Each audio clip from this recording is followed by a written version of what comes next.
Are you thinking about an idea for a mixed reality application using Quest 3 or Apple Vision Pro? If you are just using pass-throughs of the cameras and you call it MR, your game will most likely fail and will be forgotten very soon. You don't want to waste months, if not years, on your MR project that is not using the true potential of this technology. In this video, we will get the most important insights from Fabian, who is the creator of MR Chess, and his biggest lessons that you must apply when developing your own MR idea. You will have a new perspective on what it means to create a true mixed reality experience and why my father-in-law traveled across all Germany for this video as well. How and why is chess specifically a good idea for mixed reality? So why did you actually choose chess for this endeavor?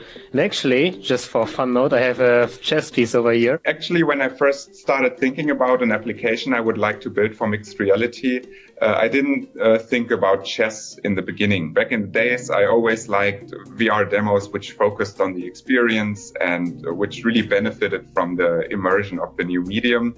And that was really exciting for me, and I wanted to do something innovative with MR as well. So I didn't start out trying to do yet another chess application. Instead, I thought intensely about what mixed reality is and what it brings to the table, what it could offer.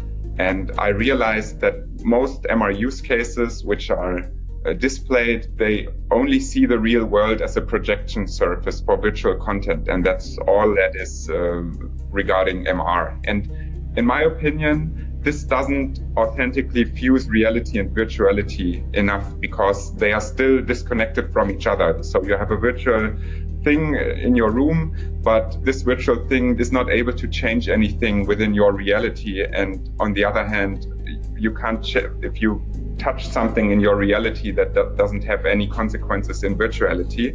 So you have those two realms of experience which are disconnected from each other. And I was thinking about how can I really fuse virtuality and reality together. So that was my main objective, and I thought a little bit more about that. I tried to create a hybrid realm of experience for the user with VR and reality. And for me, the biggest immersion breaker, which I wanted to work on, especially in VR, has always been haptics. So you see something virtual in front of you, you are able to touch through it, and suddenly this whole immersion, this feeling of presence breaks away.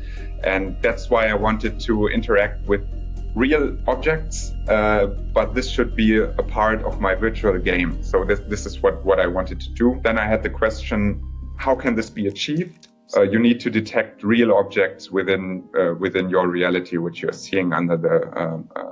So you would need to use the camera usually and do computer vision, which is what we are doing at where I'm doing my PhD. But Meta doesn't allow the developers to look into the raw camera feed. So I had to come up with something different. And chess works perfectly because you have enough physical constraints as soon as you have calibrated the chessboard. So you know exactly where is which tile and where is every piece. And then you know if I touch here, there's going to be a real piece, and you can overlay it with a virtual piece, and therefore you still have this haptic feeling. And yeah, so basically over this train of thought, I ended up with a board game, and that's why I made MR Chess, because I think that's the most you could do without having access to the raw camera feed of your MR device, or the Quest 3 in this case. Quick break. This video is sponsored by my own company, Immersive Insiders, and we have some really epic news for you. We are launching Europe's biggest in-person XR hackathon, and you are invited. You and 150 other amazing XR creators from all Europe and across the world are invited to Berlin for 4 days of prototyping, meeting amazing people, having good food, being in Berlin, having amazing time basically, and most importantly, potentially getting funded by Meta and our other sponsors to really bring your idea into reality also. Since we only have 150 seats available, of course, I would highly recommend you to act fast, because once you are approved, it is first come first served. So don't sleep on this. Get ahead and apply now. We're looking forward to meeting you in Berlin, xrcc.events, and there we go.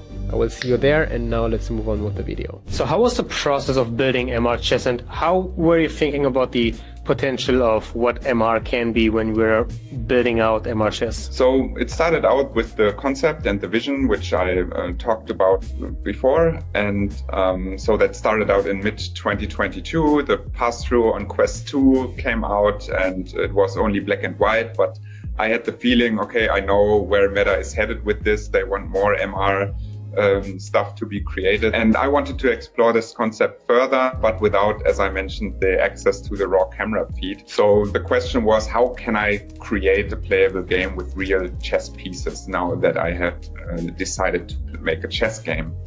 And if it was not with computer vision, then I thought you would need to do it with a real board which detects where each piece is. So before I did the hand tracking version, which I published now in January, I worked with electric boards because the detection was more robust. You know, you have always the ground truth, where's which piece on which tile of the chessboard. Then I made a concept picture of my vision of playing chess. So I found a person who creates such electric boards. He's called Ben Bulsink. I found his website and he makes a Scrabble game where he knows which letter is on which part of the board. And he connected me with DGT, their digital game technology. That was in the end of 2022. Digital game technology creates and produces high-end electric chessboards, which are used for world tournaments. So they know where each piece is on the field.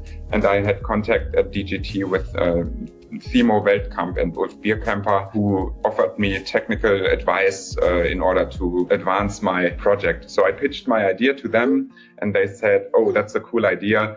We want to give you technical support for this endeavor. And then I created my first prototype with this electrical chessboard. There's also a prototype video online, which I think you've seen as well.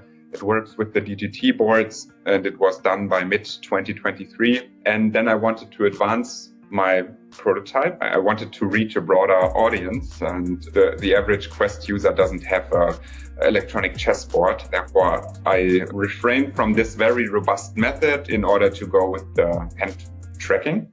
And I pitched in, I think it was mid-2023, my prototype to Christian Ratemacher, who is the CEO of Weltenbauer in Wiesbaden. They are known for the construction simulator, so they are developing construction simulator. Gladly, he really liked my idea and the concept, and he offered me to dedicate the onboarding process of 2 new employees, Hanyo and Fabio, to this project. And then we had a few months where we worked together. I was the product owner. We had a core team of 4 people. Sasha, Marcin, Hart, Hanyo, and Fabio. And the last 3 were developing in Unity and we were testing together. I gave my ideas what MR chess could be about. And then we worked on it for 3 months together.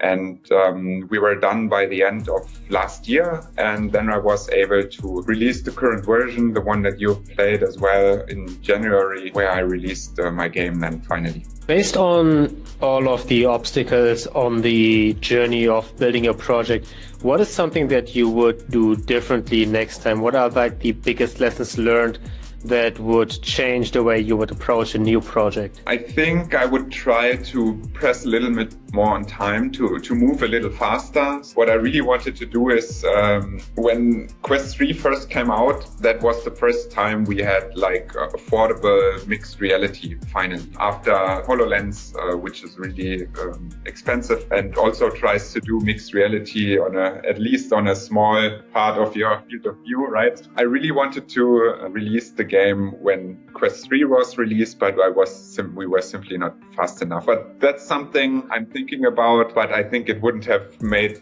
much of a difference. Also, speaking to people about my project. That is a big thing, 100%. Yeah. Get feedback and insights from other people. I was extremely protective about my project over the long time. There are just a few people I talk about it, which is not a bad thing in general, because if you tell it everybody, it's not going to be newsworthy in the end. But you always need to find a good way, and I think I could have told at least a few more people.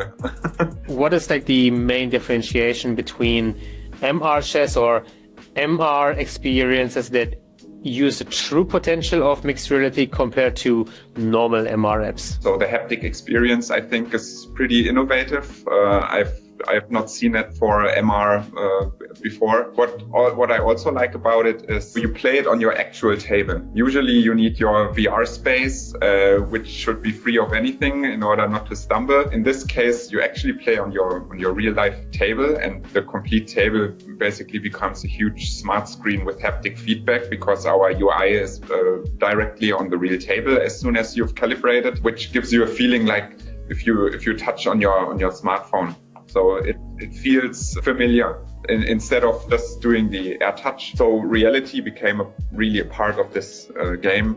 And also what I like is true to life social interaction with regards to chess. So you actually have somebody across the table. If you have calibrated everything correctly, it really looks like somebody's seated on the other end of your table, as you've probably seen in the trailer as well. Obviously, you need to do the calibration correctly. It's not done automatically, unfortunately. And yeah, as I mentioned, most mixed reality projects just see reality as a canvas to draw upon, and I wanted reality to become a part of this experience.